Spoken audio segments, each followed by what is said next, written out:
ભાવનગર જિલ્લાના હાલ પંથકમાં આવેલા નવા માટિયા ગામે વિચરતી પ્રજાતિના લોકો ગામના લોકોને જાણ કર્યા વગર પ્લોટની ફાળવણી કરી દેતા ગ્રામજનોમાં ભારે આક્રોશ ઠાલવ્યો છે અને પ્લોટ ન ફાળવવા માંગ કરી છે અને કલેક્ટરને આવેદનપત્ર પાઠવ્યું છે। ભાવનગર જિલ્લા કલેક્ટર દ્વારા ભાલ પંથકમાં આવેલા નવા માટિયા ગામે ભાવનગર શહેરમાં રહેતા વિચરિત પ્રજાતિના નટ બજાણિયાના પરિવારના લોકોને પ્લોટની ફાળવણી કરી દેતા નવા મઢિયા ગામના લોકોમાં ભારે રોષ ફેલાયો છે।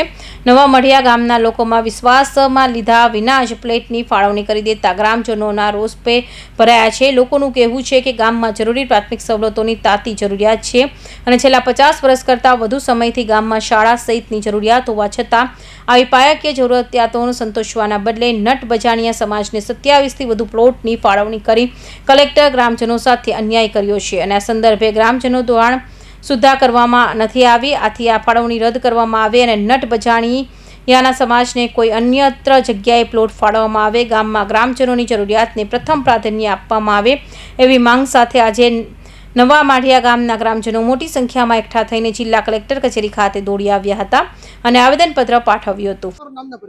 મારું નામ બિપિન માનસિંહભાઈ ચુડાસમા છે। હું નવા માઢિયા ગ્રામ પંચાયતનો સરપંચ છું। બિપિનભાઈ આજે આવેદન દેવામાં આવ્યા છે, જમીન ફાળવણીને લઈને કાંઈક વિવાદ છે, શું છે વિવાદ?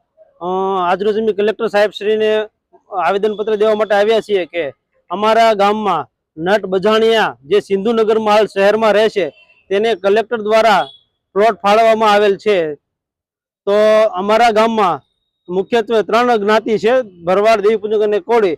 તો આવી કોઈ અન્ય જે સમાજ જે અમે એના વિશે જાણતા પણ નથી, તો એવા સમાજને અમારા ગામમાં પ્રવેશ કરવાની પણ મનાઈ છે। તો આવા કોઈને ડાયરેક્ટ કલેક્ટર કઈ રીતના પ્લોટ ફાળવી શકે તેની દરખાસ્ત મામલતદાર દ્વારા કરવામાં આવી છે। તો ગામતળ નિયમ કરવા માટે ગામતળનો અભિપ્રાય લીધા વગર સીધો જ પ્લોટ ફાળવી દેવામાં આવેલા છે। કાયદેસર નિયમ શું હોય છે? પંચાયતની અંદર અભિપ્રાય કહીની બેઠક કરવી જોઈએ એવો નિયમ છે?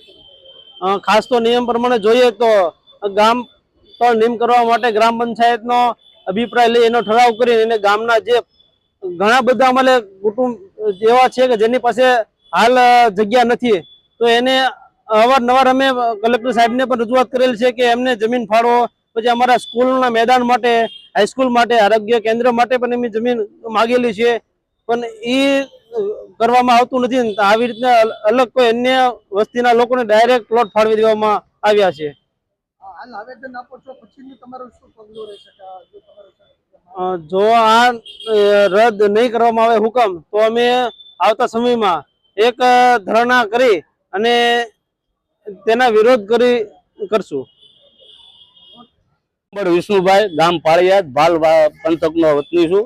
અમારા ભાલ પંથકના માઢિયા ગામમાં નટ બજાણિયા વિમુક્તિ જાતિ જે સદ્દાનગરમાં રહે છે એવું દરખાસ્તમાં હુકમ છે, જે સરકારે ગ્રામ પંચાયતને વાસ્તવિક પૂછવું જોઈએ, કલેક્ટર સાહેબ કે અધિકારીઓને પૂછવું જોઈએ, અથવા એના નિયમ જો બહુ વધારે માહિતી તો ગામ લોકો ન હોય, પણ પંચાયતને પૂછ્યા વગર 29/7 આ સીધી દરખાસ્ત ગ્રામ પંચાયત પાસે એવી માંગી કે તમે આમાં સહી સિક્કા કરીને અમને આપી દો, આ અમે 28 પ્લોટ આ લોકોને ફાળવીએ છીએ। જે ગામમાં 3 જ્ઞાતિ રહે છે, માલધારી સમાજ, દેવી પૂજક અને કોળી સમાજ। હવે અન્ય જ્ઞાતિને એક અરે 28 પ્લોટ ફાળવી દેવા એ કયા પ્રકારનો ન્યાય કહેવાય? જે ગામને હકીકતે ગામના લોકોને જરૂર છે, આ તો ઓલા જેવું છે ઘરના છોકરા ગંટી જાતે બહારના આટો ખાય। આ વસ્તુ તદ્દન વ્યાજબી નથી। તો અમારી માંગ એવી છે અધિકારી કલેક્ટર સાહેબને કે ભાઈ આ પ્લોટને ભલે ફાળવા, એ ગરીબ છે એને ફાળવા, એની યારે કોઈ વાંધો નથી। વાસ્તવિક માઢિયા ગામને આટલી જ જગ્યા જે બચી છે 5-5.5 વીઘા, જે ગામ તળમાં અમે પણ 50 વર્ષથી માંગેલી છે, તો ગામ લોકોને ફાળવેલી નથી। તો આ નટ બજાણિયા વિમુક્તિ જાતિને ફાળવી એ બદલ અમારો વિરોધ એવો છે કે એ જગ્યા બીજી જગ્યાએ ગમે ત્યાં ફાળવી દે। આ માઢિયા ગામમાં હવે આટલી જ જગ્યા બચી છે, તો ગામ લોકોને દે એ વ્યાજબી છે। બસ આટલું।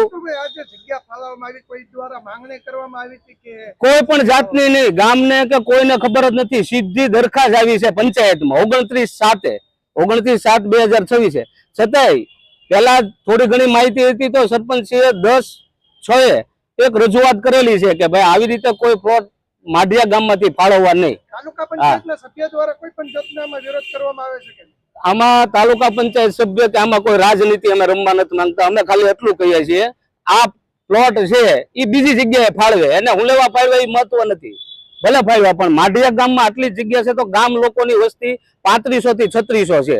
જે 3500 થી 3600 વસ્તીમાં કોઈને 50 વર્ષથી 1 ફૂટે જગ્યા ફાળવામાં નથી આવી રહેવા માટે. આ લોકોને 100 વારના પ્લોટ કઈ રીતે એમ. ફિરોજ મલેક, ભાવનગર.